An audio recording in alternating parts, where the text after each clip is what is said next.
Picture a woman in a Ravensbrück barrack, her breath visible in the icy air, her pencil scratching a hidden diary on stolen scraps. Outside, searchlights sweep over barbed wire, their beams slicing through fog as guards, boots crunch on frozen mud. Her words, tucked under straw, defy the camp's cruelty, preserving a spark of humanity. These women, in Nazi prisons and concentration camps, endured starvation, beatings, and despair, yet left testimonies, diaries, smuggled letters, whispered songs that survived. By watching, you'll uncover their resilience, hiding notes past guards, sharing bread with the dying, reciting poems to kindle hope. Their voices, etched in secret, shaped history's record, proving courage can outlast tyranny's darkest horrors. Their testimonies, carried through pain, echo in our world, urging us to remember and honor their fight. World War II, from September 1, 1939, to May 8, 1945, scarred Europe with loss and resilience. Nazi Germany's camps, Auschwitz, Ravensbrück, Bergen-Belsen, Sobibor, caged millions. Jews, political prisoners, resistors, Romani, and others. By 1945, over 6 million Jews and millions more perished in the Holocaust. Women faced unique torments, forced labor in factories, medical experiments in sterile rooms, relentless hunger gnawing at their bones. In Ravensbrück, opened in May 1939 for women, 130,000 were held, 50,000 died by liberation. Guards beat prisoners at dawn roll calls, their shouts echoing over muddy fields. Food was a thin soup of turnips, clothing, rags against winter's bite. Yet women resisted, writing diaries in secret, hiding letters in shoes, singing banned songs in whispers. Their testimonies, smuggled or memorized, reached the world, exposing Nazi atrocities. A map shows the camp's grim spread. Red dots from Poland's Auschwitz to Germany's Ravensbrück, Bergen-Belsen, and Dachau. Arrows trace deportation routes, cattle cars rattling from Amsterdam to Krakow, packed with families torn apart. Women like Corrie ten Boom in Ravensbrück, Mala Zimtbaum in Auschwitz, and Charlotte Delbo in Auschwitz-Birkenau fought to survive, their stories a lifeline. They shared crusts of bread, hid messages in clothing, or taught prayers in crowded barracks. Their work wasn't just survival, it was defiance, preserving truth for future generations. The problem was stark. Camps stripped humanity, with death rates soaring 90% in Auschwitz's gas chambers by 1943. Writing or speaking out risked execution. Silence was safer but suffocating, erasing their voices. The solution came from women's courage. They hid diaries in mattress seams, passed notes through barbed wire, or memorized accounts for post-war testimony. Their networks, fellow prisoners, couriers, rare sympathetic guards, kept stories alive past checkpoints. The effect was profound. Over 15,000 women's testimonies fueled the Nuremberg trials, 1940-519 for 6, exposing gas chambers, forced marches, and medical experiments.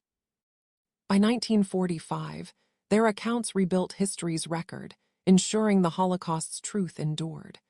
The story begins in Haarlem, Netherlands, February 28, 1944. Corrie ten Boom, a 52-year-old watchmaker, was arrested for hiding Jews in her home. Born April 15, 1892, her Christian faith drove her resistance.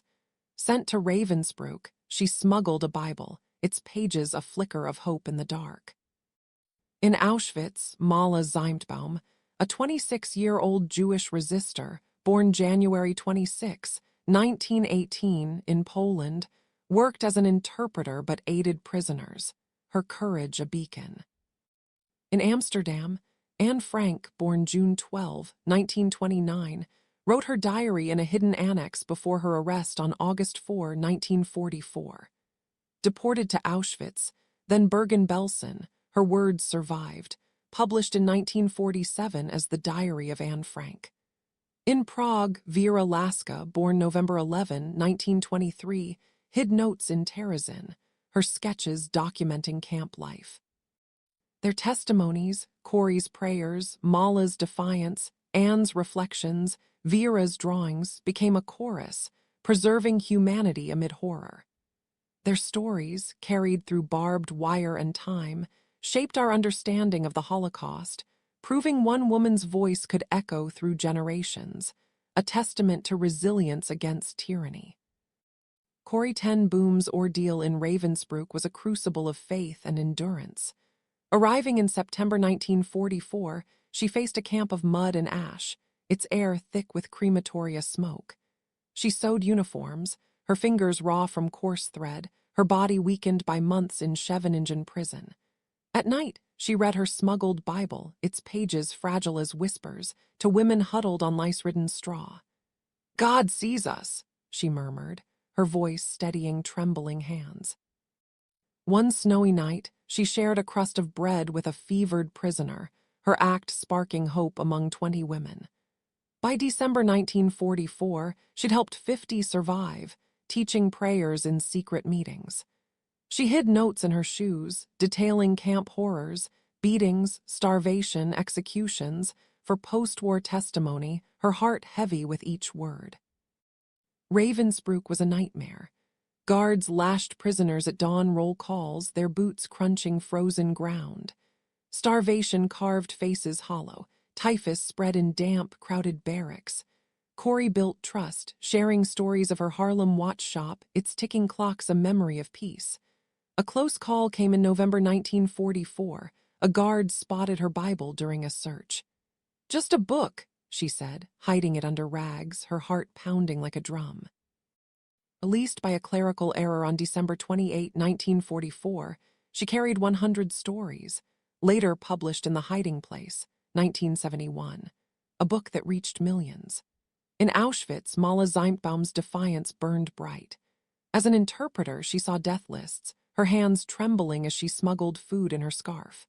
One starry night in 1943, she passed a note through a fence, listing gas chamber victims for the Polish underground, her quick smiles fooling guards. Danger shadowed every act. Informants betrayed prisoners, risking death for those caught writing. Gestapo tore through barracks, ripping mattresses for hidden papers. Corrie sewed notes into her coat's hem. Mala memorized names of the dead. The turning point came in 1944.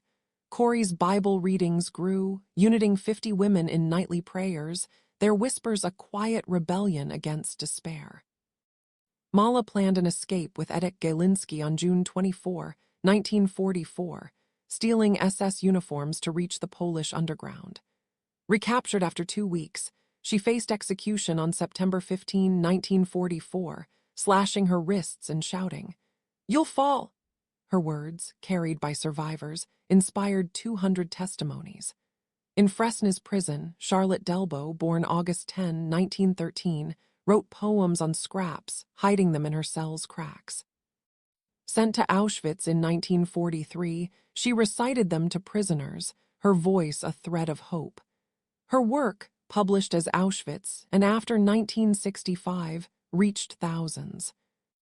In Bergen-Belsen, Fania Fainellen, born September 2, 1908, played in the women's orchestra, her music a silent protest.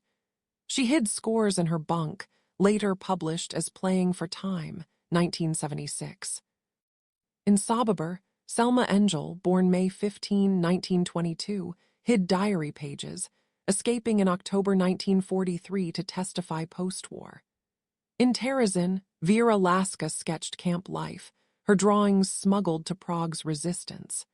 These women's testimonies, diaries, songs, notes, became a chorus, exposing the Holocaust's brutality, their courage a light in the darkest corners of human history.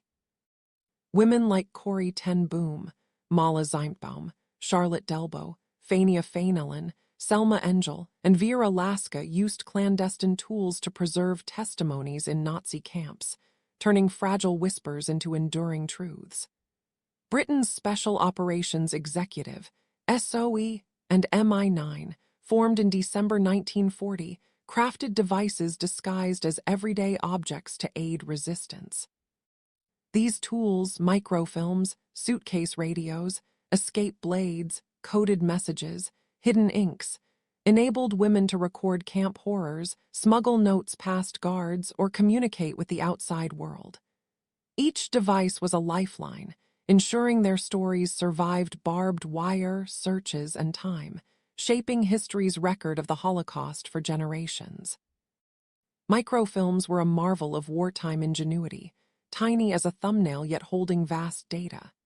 These photo strips stored diaries, prisoner lists, guard schedules, or sketches of camp layouts, fitting inside hairpins, buttons, toothbrush handles, or hollowed shoe heels. In emergencies, women swallowed them, knowing they'd pass harmlessly through the body. In 1943, Mala Zeimpbaum hid a microfilm in her shoe in Auschwitz, listing 50 gas chamber victims. Smuggled to the Polish underground via a trusted courier, it reached London, exposing the camp's killing scale. Corrie ten Boom used microfilms in Ravensbrück, concealing them in her Bible's binding to record 30 prisoner stories by December 1944. Charlotte Delbo hid microfilms in her Fresnes cell, preserving 20 poems that reached France's resistance. Fania Fainalin concealed microfilms in her bunk in Bergen-Belsen, saving 10 music scores. Selma Engel used microfilms in Sobibor, documenting 15 prisoner names before her escape in 1943. Vera Laska hid microfilms in Terezin, sketching 10 camp scenes. By 1945, MI9 distributed 20,000 microfilms across Europe, with 4,000 used in camps, fueling Allied intelligence. These strips, read under microscopes in London and Washington, turned women's secrets into evidence for the Nuremberg trials, exposing atrocities to the world. Suitcase radios, weighing just 5 pounds, were miracles of engineering. Disguised as worn luggage or hidden in crates, they sent coded Morse signals across the channel to Allied bases. Women hid them in barracks, attics, or nearby farms, tapping messages under the noses of patrolling guards. In 1944, Corrie's network used a radio in a Ravensbrück attic, relaying 10 survivor accounts to the Dutch underground, each signal a risk of detection. Mala's contacts in Auschwitz sent 5 messages about medical experiments via a radio hidden in a worker's shed, alerting allies to Nazi doctors' crimes. Charlotte used a radio in a safe house near Fresnes, sending 3 poems to Paris resistance groups. Fania hid a radio in Bergen-Belsen, transmitting 2 orchestra schedules to show prisoners forced performances. By 1945, 3,000 suitcase radios operated in camps and nearby networks, linking prisoners to resistance groups across Europe. Women trained in codes, poems, numbers, or simple phrases to mask their signals, ensuring guards couldn't trace them.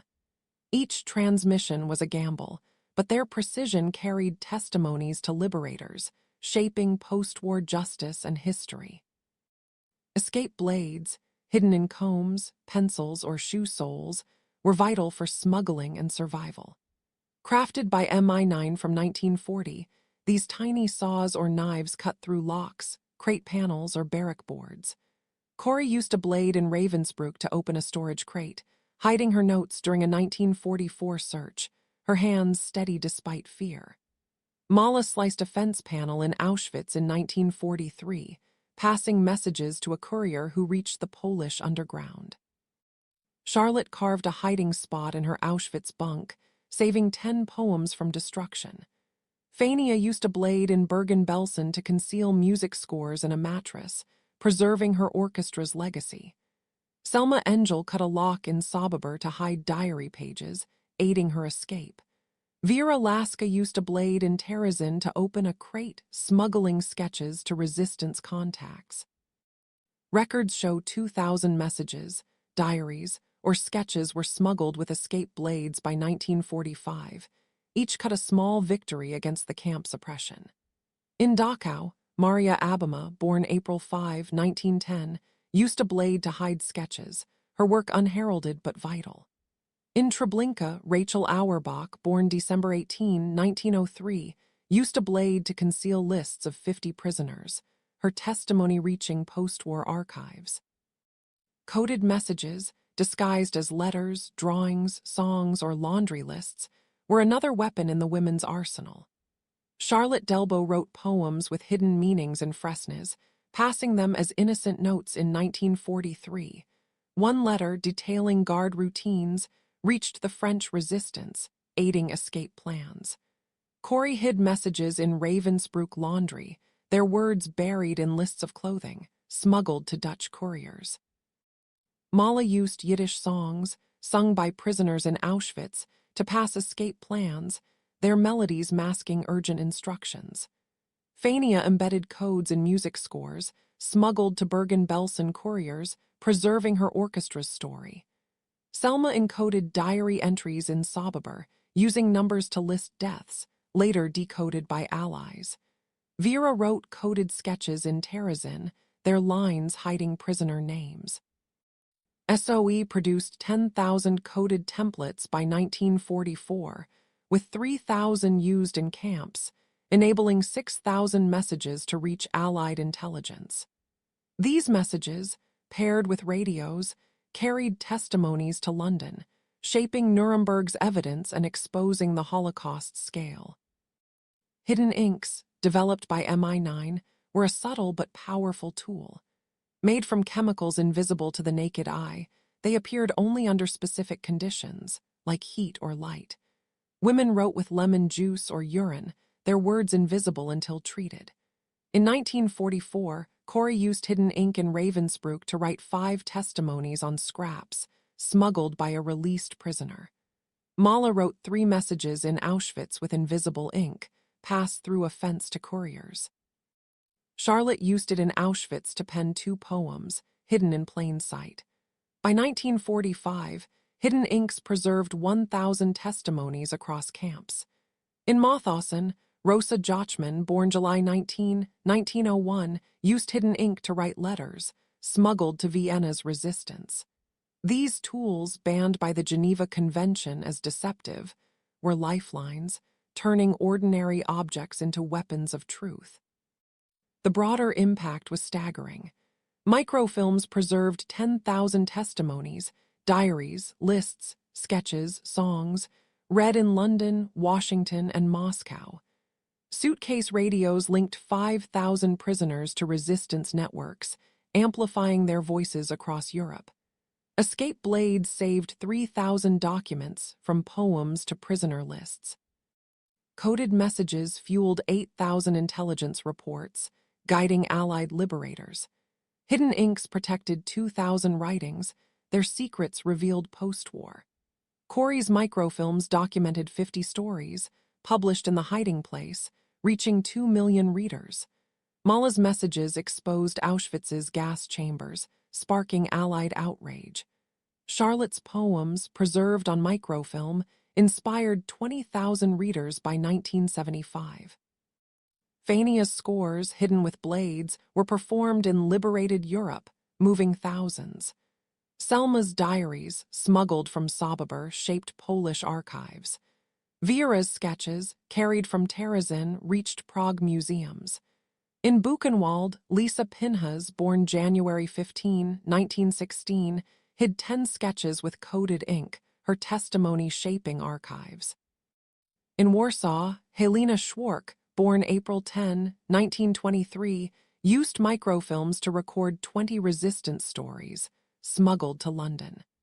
These forbidden tools, small, silent, cunning, turned women's whispers into a roar, ensuring their testimonies outlasted the camp's horrors, etching truth into history's pages for generations to come. In Ravensbrück, Corrie ten Boom's resistance peaked in 1944, her faith a shield against despair. The camp's barbed wire sparkled with frost, its air heavy with crematoria ash. She sewed uniforms, her fingers bleeding from coarse thread, but shared her Bible's verses nightly, her voice soothing over snoring guards. One freezing night, she gave her scarf to a dying woman, her act spreading hope among 20 prisoners. Her notes, hidden in her coat seams, recorded 100 stories: beatings, starvation, small kindnesses. By December 1944, a guard's search in November nearly found them. She hid them in a bunk's crack, her pulse racing like a trapped bird. Released by a clerical error on December 28, 1944, she carried her testimonies to Holland, later sharing them in The Hiding Place, a book that moved millions. In Auschwitz, Mala Zimtbaum's defiance shone like a flame. As an interpreter, she saw death lists, her heart heavy as she smuggled food in her scarf to starving prisoners. In 1944, she and Edek Galinski escaped, stealing SS uniforms to reach the Polish underground, aiming to expose Auschwitz's horrors. Recaptured after 2 weeks, Mala faced execution on September 15, 1944. She slashed her wrists, shouting, "I'll die free." Her words, carried by survivors, inspired 200 testimonies, their echo reaching Allied intelligence. Gestapo raids tore through barracks, ripping mattresses for papers, but women's silence outwitted captors. Corrie's prayers united 50 women in nightly defiance. Mala's escape sparked hope in thousands, their courage a beacon. Charlotte Delbo's poems, smuggled from Auschwitz, documented 50 lives, their lines a lifeline. Published in 1965 as Auschwitz and after, they reached thousands, inspiring plays. In Sobibor, Selma Engel hid diary pages, escaping in October 1943 to testify post-war, her words shaping archives. In Terezin, Vera Laska's sketches, hidden in crates, reached Prague, her art a silent protest. Nazis underestimated women, searching men while Corrie hid notes in her coat. Informants faltered, false tips led to empty searches. Harsh punishments backfired, women's silence, like Mala, fueled resistance. Their testimonies, Corrie's 100 stories, Mala's 200 accounts, Charlotte's 50 poems, reached the Nuremberg trials, exposing gas chambers and forced marches. Their work shaped history, proving women's voices could pierce tyranny's veil, a testament to unbreakable spirit. Corrie ten Boom's The Hiding Place, 1971, reached 2 million readers by 1983, its pages a beacon of faith and resilience. She spoke in churches, from Dutch villages to American auditoriums, her voice warm with Ravensbrück's lessons of hope. Translated into 20 languages, her book inspired films, plays, and school curriculums, shaping Holocaust education globally. Mala Zimtbaum's story, told by 200 survivors, fueled Polish resistance archives, her courage taught in schools by 2023. Their testimonies rebuilt lives. Survivors found strength in their words. Communities honored their defiance with memorials. Over 15,000 women's accounts shaped Holocaust education, from Berlin to New York, ensuring the truth endured. Other women's voices echoed through time. Fania Fainalin's Playing for Time, 1976, moved thousands, her music a protest in Bergen-Belson's orchestra. Charlotte Delbo's Auschwitz and after inspired theater, her poems a light in the dark. In Buchenwald, Lisa Pinha's hid sketches, her testimony reaching archives. In Warsaw, Helena Schwark smuggled resistance stories, her work shaping Polish history. Their stories drove Nuremberg's evidence, leading to tolerance laws across Europe, Germany's 1949 constitution, France's 1972 anti-hate codes. Their legacy lives in museums, books, and schools, proving women's courage in captivity endures, a testament to humanity's unbreakable spirit. Corrie ten Boom and Mala Zimtbaum's voices didn't fade when World War II's guns fell silent on May 8, 1945. Corrie returned to Harlem, her hands offering soup to survivors, her voice sharing Ravensbrück's lessons in churches across Europe and America. She stood at pulpits, her gray hair framing a warm smile, telling crowds of faith that survived barbed wire and starvation. Her book, The Hiding Place, sold 2 million copies by 1983, translated into 20 languages, its pages a beacon for survivors and students. Mala's story, carried by 200 survivors, echoed in Polish schools, her defiance a spark for youth learning of resistance. When Corey passed at 91 on April 15, 1983, and Mala at 26 in September 1944, their testimonies lived on, etched in books, archives, museum plaques, and hearts. These women proved resilience is a weapon. Diaries, whispered songs, shared scraps of bread defied the camp's cruelty. Their smuggled notes, hidden poems, and memorized stories preserved truth, piercing the Holocaust's shadow to light the world for generations. Their voices were part of a vast chorus of courage. In Auschwitz, Charlotte Delbo, born August 10, 1913, wrote poems on scraps, hiding them in her cell's cracks, their lines a lifeline for prisoners.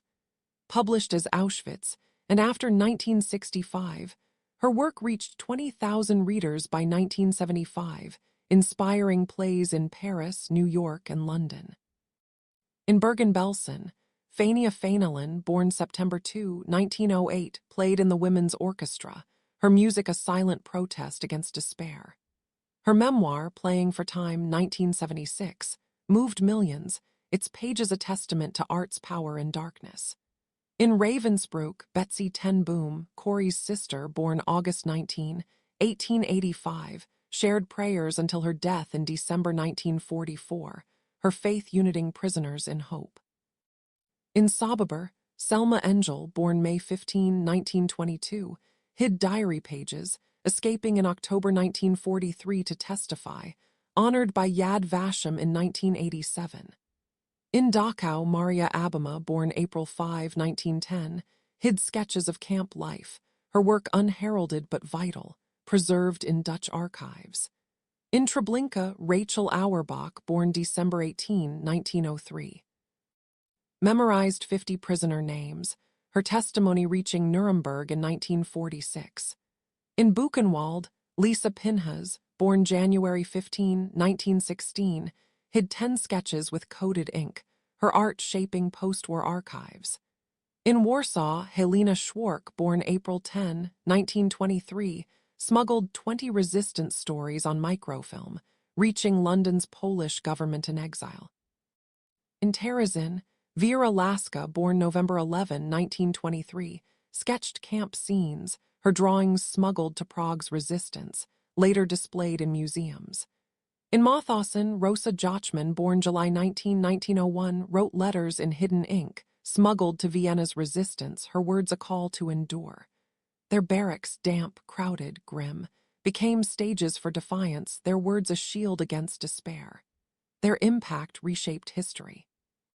Corey's book, translated globally, shaped Holocaust education in schools from Amsterdam to Chicago, its lessons taught to millions by 2023. Mala's story, carried by survivors, fueled Polish archives, her courage a lesson in classrooms. Charlotte's poems inspired theater, performed in 10 countries, her words a beacon of resilience. Fania's music echoed in post-war concerts, her scores preserved in Berlin and Paris museums. Selma's diaries, smuggled from Sobibor, shaped Polish history, taught in universities. Vera's sketches, displayed in Prague, drew 50,000 visitors by 2023. Lisa's art, preserved in Buchenwald archives, inspired exhibits. Helena's microfilms, reaching London, informed Allied strategies. By 1945, 20,000 women's testimonies, diaries, letters, oral accounts, reached the Nuremberg trials, exposing gas chambers, medical experiments, and forced marches. These voices drove laws. Germany's 1949 constitution banned discrimination. France's 1972 codes targeted hate. Poland's 1950 laws protected survivors. Aid groups like the International Rescue Committee cited camp survivors as models, guiding relief in Syria, Ukraine, and Yemen by 2023. Exhibitions in Yad Vashem, the Louvre, Warsaw's Polin Museum, and Washington's Holocaust Museum honored these women, their stories drawing 1 million visitors annually. films like Playing for Time, 1980, The Diary of Anne Frank, 1959, and The Zookeeper's Wife, 2017, about Antonina Zabinska, honored in 1968, spread their voices to millions. Anne Frank's diary, written in hiding and preserved through Bergen-Belsen, sold 30 million copies by 2023, a global testament to hope. Yet countless others remain unsung. In Auschwitz, seamstresses hid notes in clothing, their stitches carrying testimonies to couriers. In Bergen-Belsen, nurses whispered stories to children, preserving hope in their songs. In Mauthausen, teachers like Maria Langthal, born in 1905, hid poems, their words smuggled to resistance groups. In Ravensbrück, Zofia Posilowska, born in 1912, sculpted tiny figures, her art a silent protest, preserved in Polish museums. By 1945, women's networks smuggled 10,000 messages, aiding Allied liberators who freed 100,000 prisoners. Their stories, buried in dusty archives, wait to be told, their courage a lesson in resilience. Schools in Poland teach Mala's defiance, her story a spark for students. Universities in London, Jerusalem, and New York study these women, their accounts shaping ethics and history courses. In 2023, over 200,000 students visited Holocaust memorials, learning how women's voices broke silence. Museums display their diaries, letters, sketches, and scores, crediting Corrie, Mala, Charlotte, and others. Their homes, Harlem shops, Warsaw apartments, Prague studios, stand as monuments, their doors open to history's guardians. But who else fought to preserve truth? What other women hid diaries, sang forbidden songs, or memorized names in the camp's shadows? In Auschwitz, Irina Eckert, born in 1918, hid resistance messages, her work unheralded but vital. In Bergen-Belsen, Hannah Levyhas, born in 1913, wrote a diary, published in 1946, reaching thousands. In Sobibor, Esther Robb, born in 1922, memorized escape plans, testifying post-war. Their names, like thousands, wait in archives, ready to inspire. Our channel uncovers these heroes, from Ravensbrück's barracks to Auschwitz's barbed wire. We dig into their battles, secrets, and triumphs, bringing light to women who preserved truth with nothing but heart. Each video reveals a new tale, diaries hidden in bunks, songs whispered in darkness, sketches smuggled past guards. Their courage teaches us one act: writing a line, sharing a prayer, can echo through time, rebuilding a world torn apart. Join us to explore their stories, from hidden notes to defiant voices. Subscribe now, drop a comment with your thoughts, and help us keep their legacy alive. Share their names, Corrie, Mala, Charlotte, and the unsung, because every testimony deserves to be remembered. Let's uncover history's guardians together, one brave story at a time.